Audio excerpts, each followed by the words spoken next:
Hey everyone, welcome back. I know I explained what user flows are, but I really want to get into some details about the things you should do and things that you shouldn't do. So let's start. User flows show the purpose of what you are trying to create. So don't do this.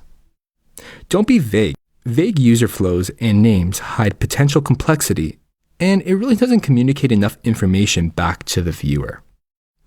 Instead, let's move up over to here.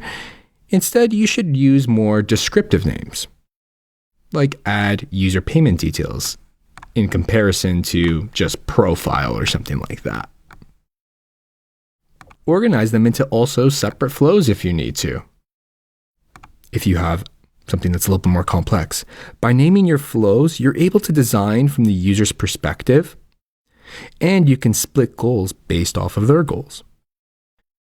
Another don't. Let's get over here. Okay, I see this a bunch, especially from junior designers. Your flow should always go in one direction, basically. Don't do this, where you have these flows that are sprawling. I mentioned this in the past, but confusing flow maps are the absolute worst. These work as a good sitemap or to show the way the navigation works in your product, but ultimately, these aren't essentially what a user flow is. Instead, you should do this. Split them into distinct flows and categorize. Let's move on to the next one. Here it is. Okay. A very important part of a user flow is its details. Don't do this. Don't add in useless information and don't miss the key information. We need to know the details the user needs to take to complete a task and the actions. Instead, let's take a look at a better example. This is what you should be doing.